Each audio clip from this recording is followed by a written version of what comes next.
카멀라 해리스 부통령과 도널드 트럼프 전 대통령이 전국 지지율에서 동률을 기록했습니다. 7개 경합주에서는 트럼프 전 대통령이 4곳에서 우위를 보이고 있습니다. 델타항공 직원이 한국계 남성에게 인종차별적 발언을 하고 비행기에서 퇴출시켰다는 주장이 제기됐습니다. 한인이 무려 2천만 달러에 달하는 복권 1등 상금의 주인공이 됐습니다. 복권을 판매한 마켓도 한인이 운영하는 곳으로 알려졌습니다. 뉴욕과 뉴저지 항만 노동자들이 속해 있는 국제항만노동자협회 ILA가 다음 달 파업을 예고했습니다. 50여 년 만에 대규모 파업이 현실화하면 수십억 달러 규모의 무역 차질이 예상됩니다. 주짓수 유단자인 약국 직원이 강도 2명을 순식간에 제압하는 모습이 담긴 CCTV 영상이 SNS에서 화제가 되고 있습니다. 이상은 오늘의 주요 뉴스입니다. 시청자 여러분 안녕하십니까? KBN 뉴스입니다. 카멀라 해리스 부통령과 도널드 트럼프 전 대통령이 전국 지지율에서 동률을 기록했습니다. 경합주 7곳에서도 치열한 접전을 벌이고 있는데요. 트럼프 전 대통령이 4곳에서 우위를 보이고 있어 다소 유리한 상황입니다. 뉴욕타임스가 필라델피아 인콰이어러 시에나 칼리지와 함께 지난 11에서 16일 진행한 여론조사에서 해리스 부통령과 트럼프 전 대통령의 지지율은 47%로 같았습니다. 해리스 부통령은 지난 10일 열린 첫 TV 토론의 효과를 톡톡히 보고 있습니다. 해리스 부통령이 토론에서 잘했다고 답한 응답자는 67%인 반면 트럼프 전 대통령이 잘했다고 답한 응답자는 40%에 그쳤습니다. 이 여론조사에서 해리스 부통령은 중요한 격전지 중 하나인 펜실베니아에서 4%포인트 우위를 점하고 있습니다. 다만 다른 여론조사에서 두 후보는 격전지에서도 초박빙 접전을 이어가고 있는 상태입니다. 정치 전문 매체 더 힐이 에머슨 칼리지와 함께 지난 15에서 18일 진행한 경합주 7곳 여론조사에서 트럼프 전 대통령은 4곳, 해리스 부통령은 2곳에서 앞서고 있습니다. 트럼프 전 대통령은 애리조나, 조지아, 펜실베니아, 위스콘신에서 해리스 부통령을 1에서 3%포인트 앞지르는 것으로 나타났습니다. 해리스 부통령은 미시간, 노스캐롤라이나에서 트럼프 전 대통령에게 우위를 점했습니다. 두 후보는 네바다주에서는 지지율 48% 동률을 이뤘습니다. 하지만 주별 오차 범위가 플러스 마이너스 3.0에서 3.3%포인트라는 점을 고려하면 두 후보 모두 오차 범위 내에서 우위를 점하고 있어 긴장을 놓을 수 없는 상황입니다. 델타항공 직원이 유명 기독교 영화 감독인 한국계 남성에게 인종차별적 발언을 하고 비행기에서 퇴출시켰다는 주장이 제기됐습니다. 이 항공사 직원은 한국계 남성에게 아시아계인 점을 언급하며 중국어를 왜 하지 못하느냐고 반문하는 등 차별적 발언을 한 것으로 알려졌습니다. 김태희 기자가 전해드립니다. 항공사 소식 전문 매체 PYOK는 지난 3월 28일 뉴욕 라과디아 공항에서 휴스턴행 델타항공에 아내와 함께 탑승하려던 티모시 체이 씨가 인종차별적 비방과 함께 기내에서 퇴출 조치를 받아 항공사를 상대로 소송을 제기했다고 보도했습니다. 소송은 지난 11일 플로리다주 중부 연방법원에 접수됐으며 원고 측은 차별, 정신적 고통 유발, 계약 위반, 중대 과실, 공모 등을 주장했습니다. 소장에 따르면 체이 씨 부부는 탑승 전 한 게이트 직원으로부터 다른 승객이 영어를 이해할 수 없으니 직원 대신 중국어로 통역해달라는 요청을 받았습니다. 체이 감독은 자신은 한국 일본계 혼혈이라 중국어를 하지 못한다고 답했고 직원은 아시안계인 체이 감독의 외모를 언급하며 어떻게 중국어를 못하느냐며 매우 짜증을 내고 화가 난 태도를 보였습니다. 직원의 불친절한 태도는 계속됐습니다. 1등석에 앉은 체이 씨 부부는 뒷자리에 앉아있던 승객이 들고 온 첼로 때문에 좌석을 뒤로 젖힐 수 없었고 항공사 측에 대체 좌석을 요구했습니다. 그러자 체이 감독의 외모를 언급했던 직원이 다시 와서 매우 비이성적이며 분노와 증오에 찬 어조로 비난을 가했고 탑승 금지를 통보하며 비행기에서 내릴 것을 요구했습니다. 이 직원은 경찰을 부르겠다고 위협했으며 델타항공 측은 체이 씨 부부에게 사건 당일 비행 금지 조치를 내렸습니다. 체이 감독은 이 과정에서 허리를 다쳤으며 예정된 영화 관련 행사 참석도 취소됐습니다. 한편 델타항공은 이번 소송과 관련된 공식 입장을 내놓지 않고 있습니다. KBN 뉴스 김태희입니다. 한인이 무려 2천만 달러에 달하는 복권 1등 상금의 주인공이 됐습니다. 한인이 운영하는 마켓에서 판매가 돼 한인 업주도 상금을 받게 됐는데요. 당첨자는 이 가게의 오랜 단골 손님으로 알려졌습니다. 캘리포니아주 복권국은 어제 지난 2월 3일 실시된 슈퍼로토 플러스 추첨에서 당첨번호 6자리 숫자를 모두 맞힌 1등 티켓의 소유주는 한인 장효석 씨로 확인됐다고 밝혔습니다. 복권국은 장 씨가 사우스 LA 지역 BMO 스타디움 인근 YNY 마켓에서 티켓을 구매했다고 밝혔습니다. 이 마켓의 업주 역시 한인입니다. 당첨번호는 2, 12, 18, 20, 44 그리고 메가번호 4였습니다. 6개 번호에 모두 당첨된 장 씨 외에도 5개의 번호를 모두 맞춘 다른 3명도 각각 12,000달러를 받게 됐습니다. 당첨자가 나온 마켓의 업주 변혜양 씨는 LA 중앙일보와 인터뷰에서 당첨자가 인사하러 와서 알고 있다며 기분이 좋다. 복권 판매 수수료로 10만 달러를 받을 것 같다고 말했습니다. 이어 18년간 이곳에서 가게를 운영해 왔는데 당첨자는 우리 가게에 다닌 단골이며 의류업계 사업자로 알고 있다고 설명했습니다. 장 씨가 당첨금을 어떤 방식으로 수령할지는 공개되지 않았습니다. 만약 30년간 매해 분할 지급되는 방식으로 수령할 경우 연방, 주 세금을 제외하고 매년 44만 달러를 수령할 것으로 추정됩니다. 캘리포니아 복권국은 당첨자의 이름과 티켓을 구매한 장소, 총 당첨금을 공개하도록 규정되어 있다고 밝혔습니다. 미국 양대 항만 노조로 꼽히는 국제항만노동자협회 ILA가 해운사의 항만 자동화에 반발하며 다음 달 파업을 예고했습니다. 뉴욕과 뉴저지 등 동부지역 항만 관리 회사들은 공급망 혼란에 대비하고 있습니다. 1977년 이후 50여 년 만에 대규모 파업이 현실화하면 수십억 달러 규모의 무역이 차질이 예상됩니다. 경제매체 CNBC에 따르면 뉴욕, 뉴저지 항만공사는 최근 국제항만노조 IRA의 전면 파업에 대한 대비책 마련에 들어갔습니다. 개별 해운사들은 컨테이너가 항만에 적체되는 것을 방지하기 위해 작업량을 줄이는가 하면 일부 운송회사들은 서부 해안으로 운송 경로를 변경하기도 했습니다. 뉴욕 뉴저지 항만공사 사장은 많은 해운사가 중서부에서 동해안으로 오는 수출 화물을 제한하는 조치를 발표했다며 항구와 멀리 떨어진 내륙에서 오는 화물일수록 더 빨리 제한 조치가 적용될 것이라고 밝혔습니다. 항만노조 ILA는 동부 일대 항만 근로자 8만 5천 명이 가입한 단체입니다. 이 단체가 작업을 중단하면 미국 동부 및 걸프 연안의 36개 항구가 폐쇄될 수 있습니다. 이 항구들은 미국 전체 수입량의 절반가량을 처리하고 있어 공급 대란 우려가 고조된 상태입니다. 노조는 최근 만장일치로 파업 권한을 승인했고 고용주 단체인 미국 해운연합은 노조가 이미 파업을 결정한 것으로 보고 있다고 CNBC는 보도했습니다. 해운업계에서는 ILA가 하루만 파업하더라도 그 영향이 해소되기까지는 닷새가 걸릴 것으로 추산했습니다. 다음 달 초에 파업이 일주일 지속되면 배송은 11월 중순까지 미뤄질 수 있고 파업이 2주간 계속되면 배송은 내년 1월까지 지연될 수 있다고 진단했습니다. 비영리 연구개발단체 마이터의 분석에 따르면 뉴욕 뉴저지 항만에서 한 달간 파업이 발생할 경우 하루에 최대 6억 4,100만 달러의 손실이 예상됩니다. 업계는 파업이 현실화되면 미국뿐만 아니라 유럽, 오세아니아, 라틴 아메리카, 아시아의 공급망에도 영향을 미칠 것이라고 경고했습니다. 캐시오 컬 뉴욕 주지사가 지난 6월 혼잡 통행료 시행을 무기한 연기하면서 MTA는 예산 부족에 직면했는데요. MTA는 총 684억 달러 규모의 장기 프로젝트 계획을 발표하고 뉴욕주를 압박하고 나섰습니다. 제너 리버 MTA 회장은 18일 7번 전철 차고지인 코로나엔드에서 열린 기자회견에서 메트로폴리탄 교통공사가 오는 2029년까지의 684억 달러 규모의 5개년 장기 프로젝트 계획을 발표했습니다.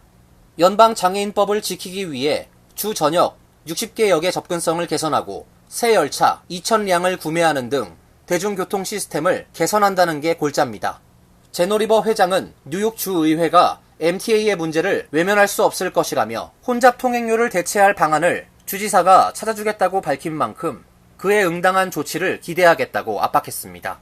MTA가 발표한 계획안에 따르면 예산의 90%는 시설 개보수에 쓰이며 전철 신호 시스템 개선 및 150개여 개 게이트, 현대화 작업 등이 계획돼 있습니다. MTA는 현재 운행 중인 R62, R68 열차, M3 열차는 40년가량 된 것으로 지나치게 노후됐다며 대체해야 한다고 강조했습니다. MTA는 2040년까지 탄소 배출도 줄이겠다고 공언하고 있습니다. 탄소 무배출 버스 대체, 200곳 이상의 전력 발전소 개선, 최소 100개여 개 플랫폼에 가림막 안전대 설치 등이 예산 배정 대상으로 꼽힙니다. 계획안은 오는 25일 이사회 안건을 통해 투표에 붙여집니다. SNS와 스트리밍 서비스 업체들이 예상보다 더 많은 개인정보를 수집하고 이용자를 감시하고 있다는 분석 결과가 나왔습니다. 특히 13세 미만 미성년자들의 정보도 수집 대상에 포함돼 충격인데요. 그동안 주장해온 자율 규제는 실패했다는 지적입니다. 연방거래위원회는 어제 메타가 운영 중인 페이스북과 인스타그램, 구글의 유튜브, 틱톡, 트위치, 레딧, 스냅챗, 디스코드 등 13개 플랫폼의 이용자 데이터 수집 및 사용 방법에 대한 연구 보고서를 발표했습니다. 해당 보고서에 따르면 지난 4년간 정보 수집, 사용, 보관 방식을 분석한 결과 이들 기업들이 이용자를 광범위하게 감시해왔습니다. 특히 특정 이용자를 대상으로 한 맞춤형 광고에 개인정보를 팔아 수익을 거둔 것으로 드러났습니다. 어린이와 청소년의 개인정보도 예외가 아니었습니다. 대부분의 플랫폼이 13세 미만 이용자를 차단한다고 했지만 실제로는 그렇지 않았다는 것입니다. 보고서는 다수의 어플리케이션 앱에서 청소년을 성인처럼 취급해 개인정보를 수집했다고 밝혔습니다. FTC는 기업들의 자체적인 단속 노력도 효과가 없었다며 자율 규제는 실패했다고 지적했습니다. 그러면서 이 보고서가 기업이 개인정보를 수집하고 사용하는 방식에 대한 규제의 필요성을 보여줬다고 목소리를 높였습니다. 한편 이번 보고서와 관련 구글은 자사의 개인정보 보호 정책이 업계에서 가장 엄격하다고 반박했습니다. 구글 측 관계자는 이날 CBS 뉴스에 구글은 개인정보를 판매하지 않으며 민감한 정보를 사용해 광고를 게재하지 않는다고 주장했습니다. 뉴저지 한인 커뮤니티를 대표하는 정치인 앨런 박 뉴저지 주 하원 의원이 어제 후원의 밤 행사를 개최하고 감사를 표했습니다.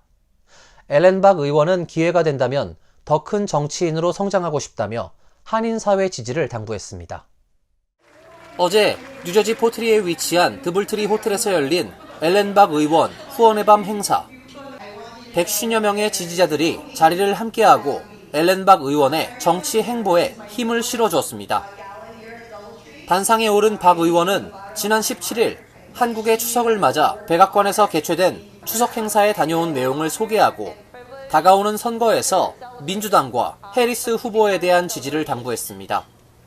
The first Chuseok celebration at the White House is monumental to our community and a testament to the Biden-Harris administration. The Biden-Harris administration recognizes the importance of the Korean American community in the United States and that we are the integral part of this country, our country, and that we deserve a seat at the table in the White House. 지난 2022년부터 뉴저지 주 하원 의원으로 의정 활동을 시작한 앨런 박 의원은 올해 두 번째 임기를 시작하며 주 하원 법사위원장을 역임하고 있습니다. 박 의원은 뉴저지주 김치의 날 제정 결의안, 베트남 참전용사 예우 법안 제정에 앞장섰고 특히 한인 단체를 위한 주 정부 지원금을 확보해 한인 커뮤니티에 큰 도움을 주고 있습니다. 많이 푸시하니까 이번에도 그 Give Chances 하고 AWC의 한국 오르가니제이션 거기서도 펀딩 받고요. 또 앵거워드 하스피털도 거기서 동양 프로그램 있는데 보통 동양 프로그램이라도 앵거워드가 한국 사람들이 많으니까 거기도 50만 불 받고.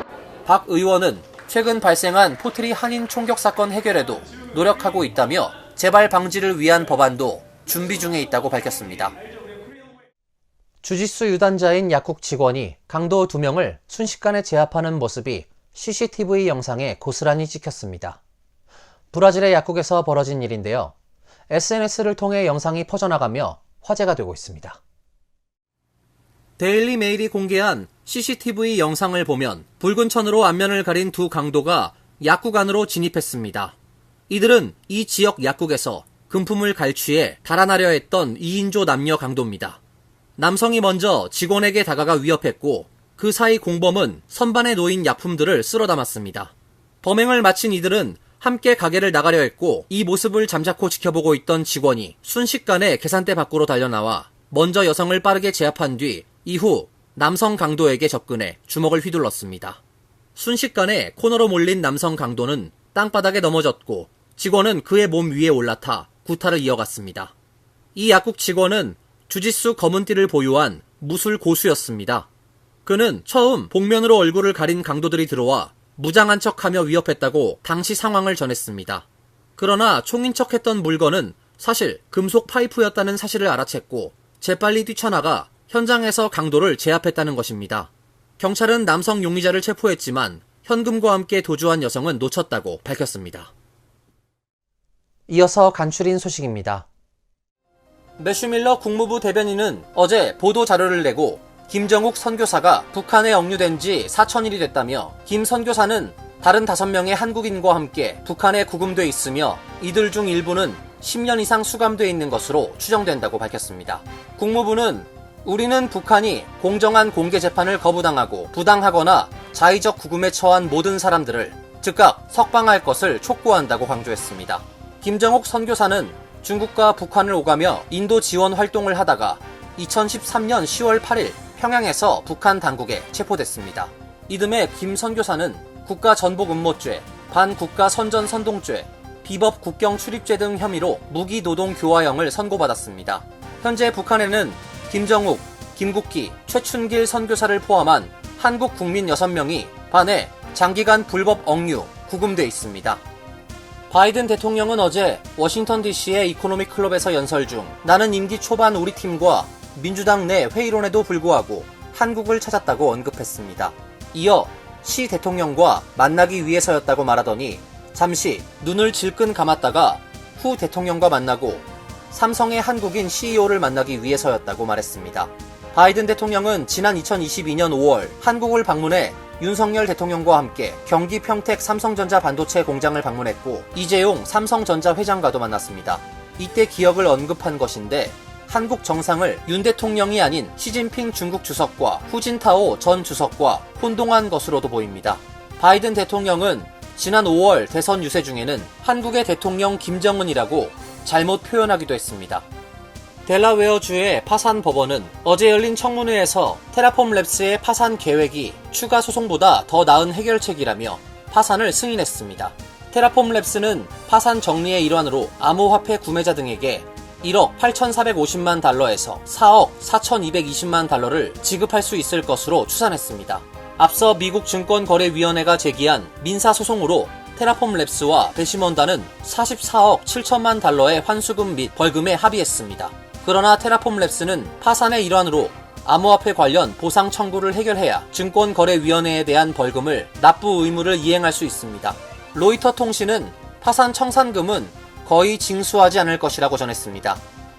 뉴욕 한국문화원은 어제 세계적인 설치미술가 강익중 작가와 함께 문화원 청사에 대형 벽화를 만드는 한글벽 프로젝트를 마무리하고 오는 25일부터 일반에 공개한다고 밝혔습니다. 한글벽은 뉴욕 맨하튼 신청사 건물에 너비 8m, 높이 22m 크기로 전시된 대형 공공미술 작품입니다. 전 세계 50여국 참가자 7천여 명이 제출한 나누고픈 한글 문구 응모작 중 1000개를 강 작가가 엄선해 벽화에 담았습니다. 뉴욕 한국문화원은 한글벽 공개와 더불어 오는 26일부터 11월 7일까지 강 작가의 회고전 위아 커넥티드를 열 예정입니다. 환율과 증권 소식입니다.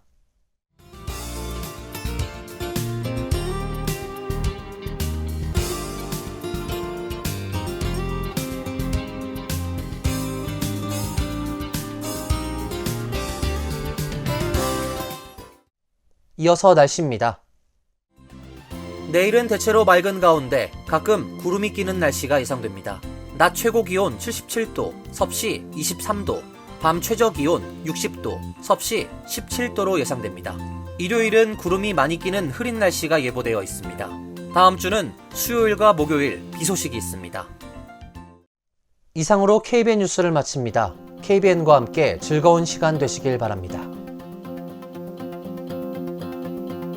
우리 동부 최대 한인방송 KBN이 제작하는 KBN 뉴스는 웹사이트 mykbn.com 그리고 유튜브와 페이스북에서 다시 보실 수 있습니다. 좋아요, 구독, 알림 설정은 뉴스 제작에 큰 도움이 됩니다.